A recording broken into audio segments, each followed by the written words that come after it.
Welcome to double seven media. నేను మీ ఆదినారాయణ. రాష్ట్రంలో కడపకు ఒక ప్రత్యేకత ఉంది.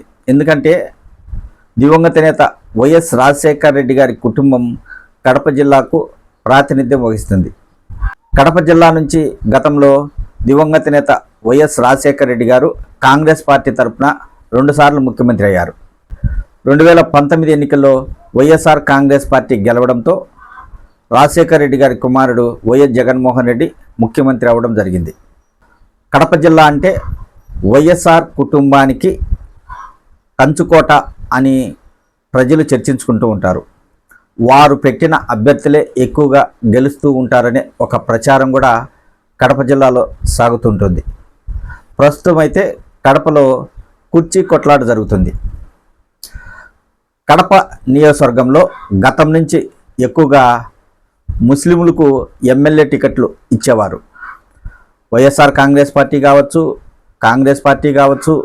తెలుగుదేశం పార్టీ కావచ్చు, ఏ పార్టీలైనా ఎక్కువగా ముస్లింలకు ఎమ్మెల్యే టికెట్లు కేటాయించేవారు. ఈసారి వైఎస్ఆర్ కాంగ్రెస్ పార్టీ తరఫున మాజీ డిప్యూటీ సీఎం అంజద్ బాషా ఎమ్మెల్యేగా పోటీ చేశారు. తెలుగుదేశం పార్టీ తరఫున ఎప్పుడూ లేని విధంగా మహిళకు మాధవిరెడ్డి గారికి ఆ పార్టీ తరఫున ఎమ్మెల్యే టికెట్ ఇవ్వడం జరిగింది. రాజశేఖర రెడ్డి కుటుంబానికి కంచుకోటైన కడప నగరంలో అంజద్ బాషాను ఓడించి ఆమె గెలవడం జరిగింది. ఇది తొలిసారి హిందువులు కడపలో గెలవడం అనేది చాలా తక్కువ. ఎక్కువగా ముస్లింలు గెలుస్తూ ఉంటారు. ఇప్పుడు ఆమె గెలిచింది. ప్రస్తుతం కడప మేయర్ పదవి వైఎస్ఆర్ కాంగ్రెస్ పార్టీ చేతిలో ఉంది. కార్పొరేషన్ కార్యాలయంలో కార్పొరేటర్లతో సమావేశం నిర్వహించేటప్పుడు ఇప్పటికి 2 సార్లు ఎమ్మెల్యే మాధవిరెడ్డి గారు కార్యక్రమానికి హాజరయ్యారు. గతంలో ఒకసారి ఆమెకు మేయర్ పక్కన కుర్చీ వేయలేదని గతంలో వాగ్వాదానికి దిగారు. ఇప్పుడు మళ్ళీ సమావేశం జరిగింది. ఈ సమావేశంలో కూడా ఆమెకు మేయర్ పక్కన కుర్చీ వేయకపోవడంతో ఆమె ఆగ్రహం వ్యక్తం చేసింది. కుర్చీ కోసం ఎందుకు ఇంత జరుగుతుంది అంటే, మామూలుగా కార్పొరేషన్ సమావేశం జరిగేటప్పుడు ఆ నియోజకవర్గానికి చెందిన ఎమ్మెల్యే గారికి ముందు వరుసలో సీటు వేస్తారు.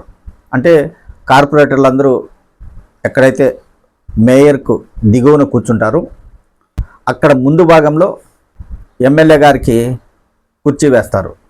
కానీ గతంలో వైఎస్ఆర్ కాంగ్రెస్ పార్టీ అధికారంలో ఉన్నప్పుడు ఎమ్మెల్యే గారికి మేయర్ పక్కనే కుర్చీ వేశారనే ప్రచారం జరుగుతుంది. వేశారన్నది కూడా తెలుగుదేశం పార్టీ నాయకులు చెప్తున్నది.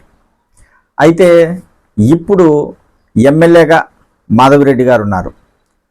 ఆమె ఇప్పుడు ప్రశ్నిస్తున్నది అదే. గతంలో వైఎస్ఆర్ కాంగ్రెస్ పార్టీ అధికారంలో ఉన్నప్పుడు మేయర్ పక్కన సీటు వేశారు, ఇప్పుడు మాకు ఎందుకు వేయరు అని ఆమె ప్రశ్నిస్తుంది. వాగ్వాదానికి దిగుతుంది. మేయర్ సురేష్ బాబుతో చాలా సీరియస్గా ఆమె వాదోపవాదాలు చేయడం జరిగింది.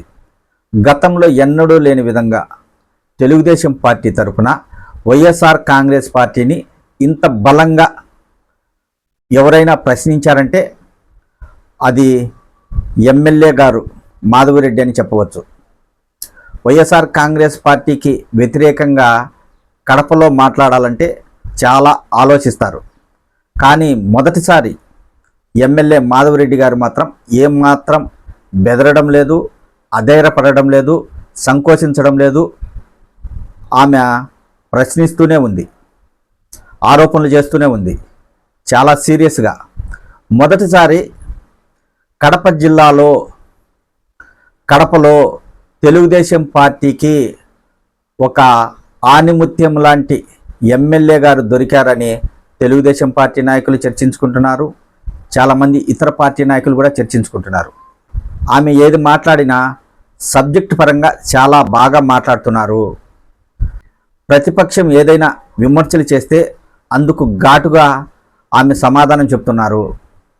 ఆమె ఒక మహిళ అయి ఉండి కూడా ఏమాత్రం అధైర్యపడకుండా, బెదరకుండా ఎదురుండి ప్రతిపక్షానికి సమాధానం చెప్తుంది.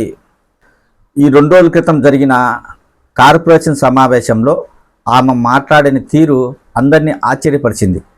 ఆమె భర్త శ్రీనివాసులు రెడ్డి గారు కూడా తెలుగుదేశం పార్టీలో గతం నుంచి ఉన్నారు. ప్రస్తుతం ఆయన జిల్లా అధ్యక్షులుగా కూడా ఉన్నారు. ఎప్పుడు ఆయన కూడా ఇలాగ మాట్లాడలేదు. మాధవిరెడ్డి గారు చాలా బాగా మాట్లాడుతున్నారు. ఆమె ప్రతిపక్షాన్ని ప్రశ్నించడంలో కానీ, సబ్జెక్టు పరంగా మాట్లాడడంలో కానీ, రాజకీయ ఎత్తులు వేయడంలో కానీ ప్రత్యేక గుర్తింపు తెచ్చుకున్నారనే చర్చ కూడా ఆమెపై జరుగుతుంది. ఇప్పుడు ఆమెను ముద్దుగా కడప రెడ్డెమ్మ అని పిలుచుకుంటున్నారు. గతంలో కడప రెడ్డెమ్మ అనే సినిమా కూడా రావడం జరిగింది. అది చాలా హిట్ అయిన సినిమా.